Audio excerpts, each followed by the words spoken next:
The art of meditation is a way of getting into touch with reality. And the reason for it is that most civilized people are out of touch with reality because they confuse the world as it is with the world as they think about it and talk about it and describe it. For on the one hand, there is the real world, and on the other, a whole system of symbols about that world which we have in our minds. These are very, very useful symbols. All civilization depends on them. But like all good things, they have their disadvantages, and the principal disadvantage of symbols is that we confuse them with reality, just as we confuse money with actual wealth, and our names about ourselves, our ideas of ourselves, our images of ourselves with ourselves. Now, of course, reality, from a philosopher's point of view, is a dangerous word. A philosopher will ask me, what do I mean by reality? Am I talking about the physical world of nature? Or am I talking about a spiritual world? Or what? And to that I have a very simple answer. When we talk about the material world, that is actually a philosophical concept. So in the same way, if I say that reality is spiritual, that's also a philosophical concept. And reality itself is not a concept. Reality is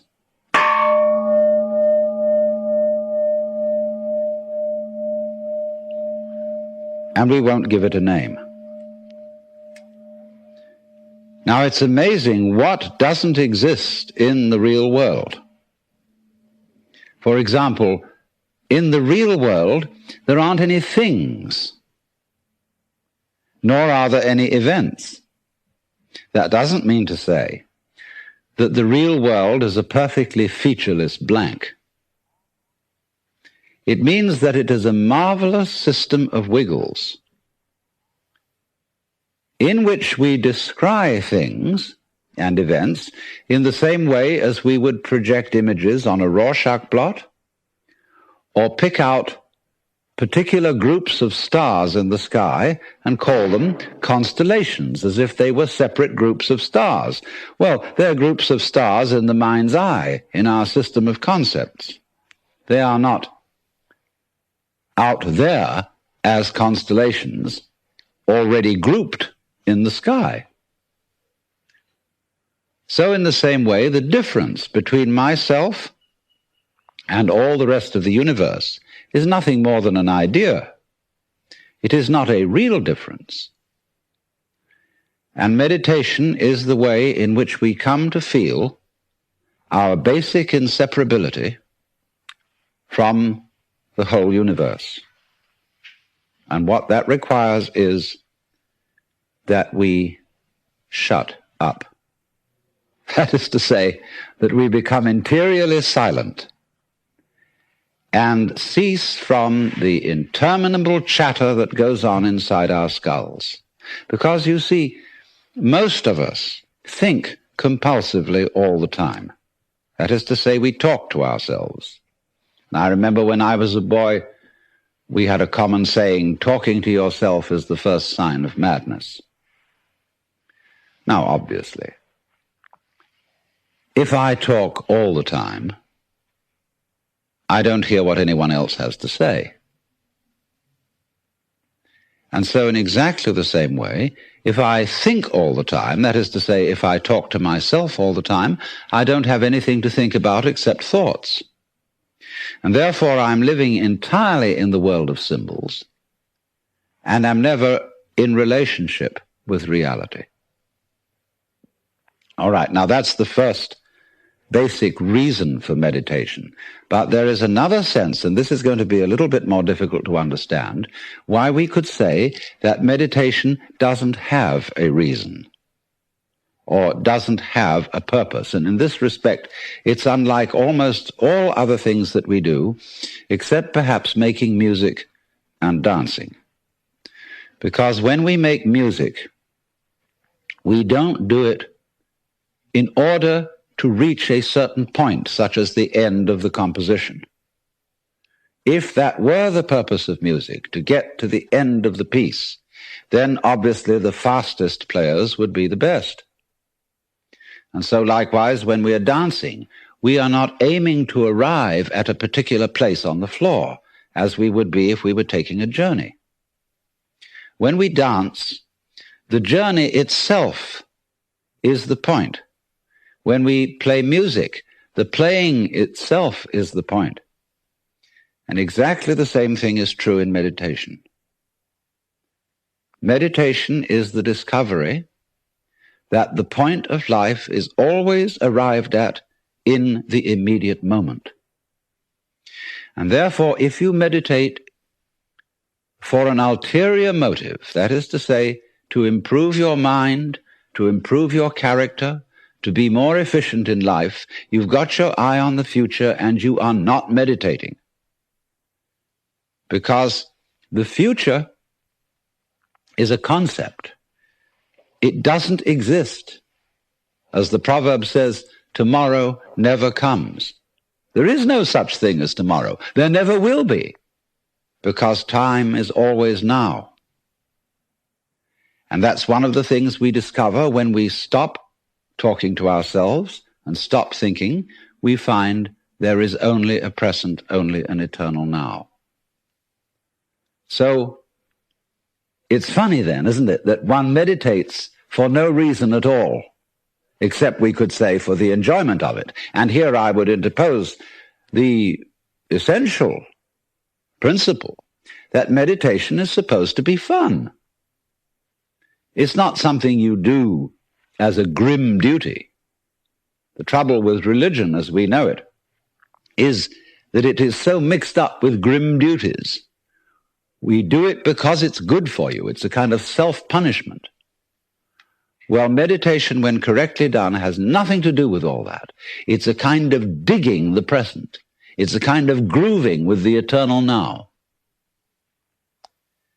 And brings us into a state of peace where we can understand that the point of life, the place where it's at, is simply here and now. Well, now, in the art of meditation, there are various props, supports. One thing that we are going to use as a means of stilling chatter in the mind is pure sound. And for that reason, it's useful to have a gong. This is a Japanese Buddhist gong made of bronze and shaped like a bowl. If you don't have one of these, you can get the rounded end of an oxygen tank. Have a machinist saw it off roughly into the shape of a bowl and use that. Or you can use your own voice, chanting. Another prop in meditation is the use of incense. And that is because the sense of smell is our repressed sense. And because it's our repressed sense, it has a very powerful influence on us. And therefore we associate certain smells with certain states of mind. And so the smell of incense is associated with peace and contemplation, and so it's advantageous to burn incense in meditation. The other prop is a string of beads. And these beads are used in meditation for an unconscious method of timing yourself. Instead of looking at a watch, you move a bead each time you breathe in and out, so that at a certain rate, you see, there are always 108 beads on a rosary. And when you get to slow breathing, halfway around the rosary is about 40 minutes. And that is the usual length of time for which one sits in meditation, because otherwise you get uncomfortable and you get stiff legs and problems of that kind. Now then, the other thing, first of all, that we have to go into is how does one sit in meditation?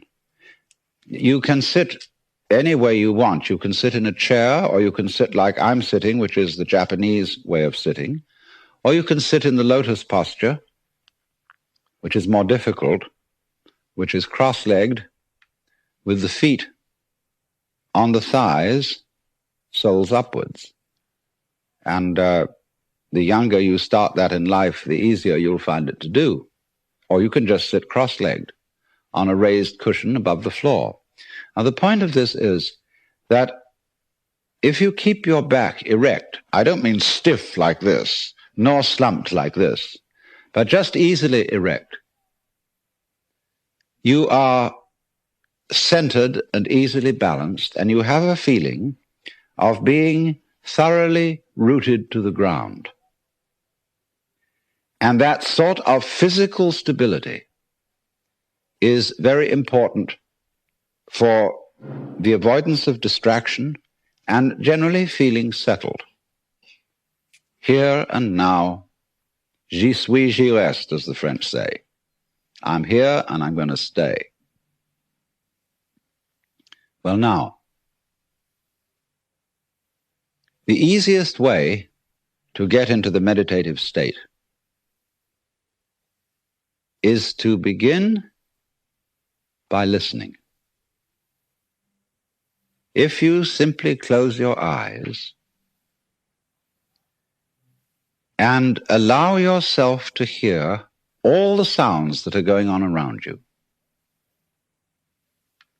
just listen to the general hum and buzz of the world as if you were listening to music. Don't try to identify the sounds you're hearing. Don't put names on them. Simply allow them to play with your eardrums. And let them go. In other words, you could put it, let your ears hear whatever they want to hear. Don't judge the sounds. There are no, as it were, proper sounds or improper sounds, and it doesn't matter if somebody coughs or sneezes or drops something. It's all just sound. And if I am talking to you right now and you're doing this, I want you to listen to the sound of my voice just as if it were noise. Don't try to make any sense out of what I'm saying, because your brain will take care of that automatically. You don't have to try to understand anything. Just listen to the sound. As you pursue that experiment, you will very naturally find that you can't help naming sounds, identifying them, that you will go on thinking, that is to say, talking to yourself inside your head automatically. But it's important that you don't try to repress those thoughts by forcing them out of your mind, because that will have precisely the same effect as if you were trying to smooth rough water with a flat iron. You're just going to disturb it all the more. What you do is this. As you hear sounds coming up in your head, thoughts, you simply listen to them as part of the general noise going on, just as you would be listening to the sound of my voice, or just as you would be listening to cars going by or to birds chattering outside the window. So look at your own thoughts as just noises. And soon you will find that the so-called outside world and the so-called inside world come together. They are a happening. Your thoughts are a happening, just like the sounds going on outside. And everything is simply a happening, and all you're doing is watching it. Now, in this process, another thing that is happening that is very important is that you're breathing. And as you start meditation, you allow your breath to run just as it wills. In other words, don't do at first any breathing exercise, but just watch your breath breathing the way it wants to breathe. And notice a curious thing about this. You say in the ordinary way, I breathe, because you feel that breathing is something that you are doing voluntarily, just in the same way as you might be walking or talking. But you will also notice that when you are not thinking about breathing, your breathing goes on just the same. So the curious thing about breath is that it can be looked at both as a voluntary and an involuntary action. You can feel on the one hand, I am doing it, and on the other hand, it is happening to me. And that is why breathing is a most important part of meditation, because it is going to show you, as you become aware of your breath, that the hard and fast division that we make between what we do on the one hand and what happens to us on the other is arbitrary. So that as you watch your breathing, you will become aware that both the voluntary and the involuntary aspects of your experience are all one happening. Now that may at first seem a little scary, because you may think, well, am I just the puppet of a happening, the mere passive witness of something that's going on completely beyond my control? Or on the other hand, am I really doing everything that's going along? Well, if I were, I should be God. And that would be very embarrassing, because I would be in charge of everything. That would be a terribly responsible position. The truth of the matter, as you will see it, is that both things are true. You can see it that everything is happening to you, and on the other hand, you're doing everything. For example, it's your eyes that are turning the sun into light. It's the nerve ends in your skin that are turning electric vibrations in the air into heat and temperature. It's your eardrums that are turning vibrations in the air into sound, and in that way, you are creating the world. But when we're not talking about it, when we're not philosophizing about it, then there is just this happening, this, and we won't give it a name. Now then, when you breathe for a while, just letting it happen, and not forcing it in any way, you will discover a curious thing, that without making any effort, you can breathe more and more deeply. In other words, supposing you simply are breathing out, and breathing out is important because it's the breath of relaxation, as when we say, whew, and heave a sigh of relief. So when you are breathing out, you get the sensation that your breath is falling out. Dropping, dropping, dropping out with the same sort of feeling you have as if you were settling down into an extremely comfortable bed. And you just get as heavy as possible and let yourself go. And you let your breath go out in just that way. And when it's thoroughly, comfortably out and it feels like coming back again, you don't pull it back in, you let it fall back in, letting your lungs expand, expand, expand, until they feel very comfortably full, and you wait a moment and let it stay there, and then once again you let it fall out. And so in this way, you will discover that your breath gets quite naturally easier and easier, and slower, and more powerful. So that with these various aids, listening to sound, listening to your own interior feelings and thoughts, just as if they were something going on, not something you're doing, but just happenings, and watching your breath as a happening that is neither voluntary nor involuntary. You are simply aware of these basic sensations. Then you begin to be in the state of meditation. But don't hurry anything.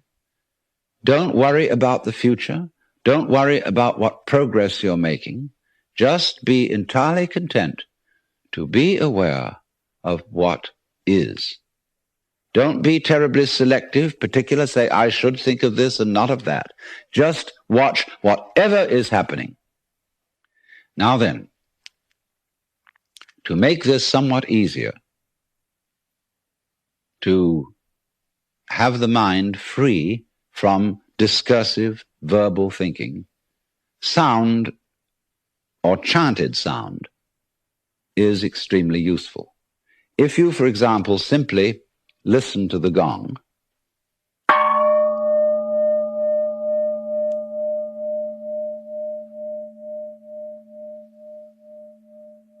and let that sound be the whole of your experience. It's quite simple. It requires no effort.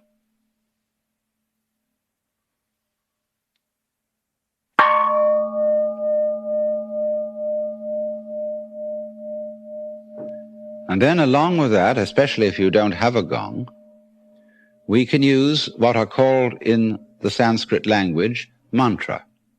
Mantra are chanted sounds which are used not so much for their meaning as for the simple tone. And they go along with that easy kind of slow breath. One of the basic mantras is, of course, the sound Om. That sound is used because if you spell it out, A-U-M, it runs from the back of your throat to your lips, and therefore it contains the whole range of the voice. And for that reason, it represents the total energy of the universe. This word is called the pranava, the name for the ultimate reality, for the which, than which there is no whicher. And so, in this way then, if you chant it,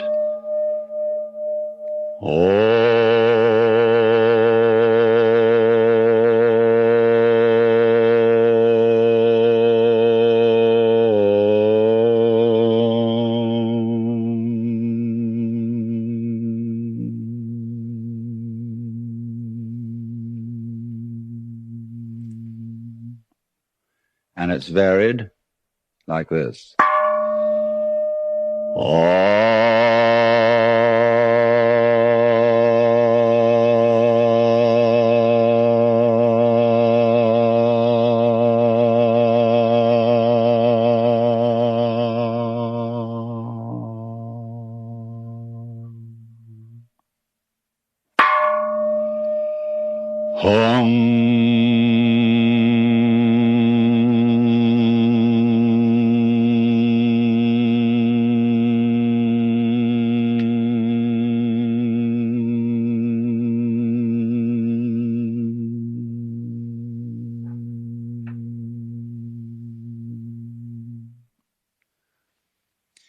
And you can keep that up for quite a long time, and eventually you will find, as you go on chanting, that the words of the chant will simply have become pure sound.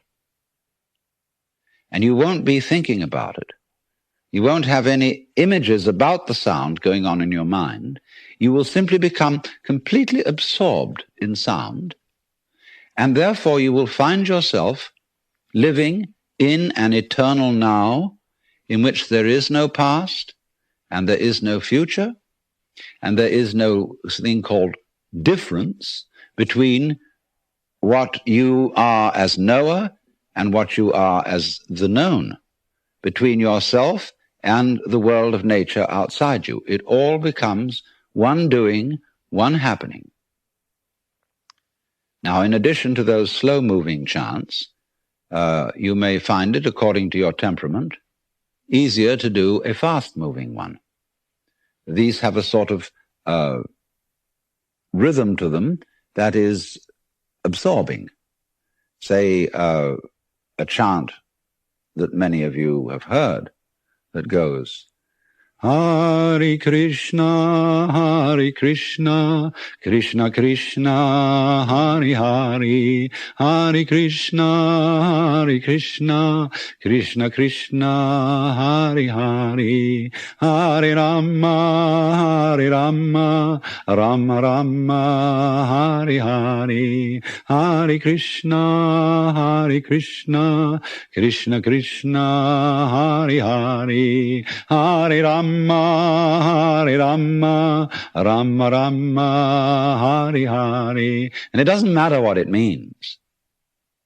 Actually, Krishna and Rama are the names of Hindu divinities. But that's not the point.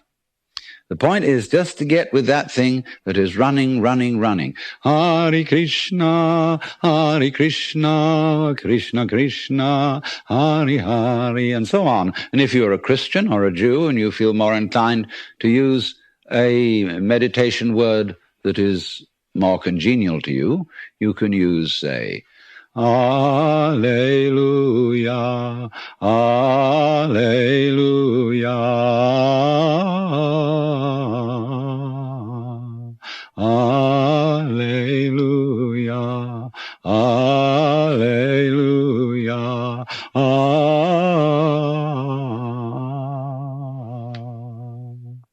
Or if you're a Mohammedan, you can use the Allah, the name of God. They have a way of doing it, which gets very exciting. It goes, Allah, Allah, Allah, Allah, Allah, Allah, Allah, Allah, Allah, Allah, Allah, Allah,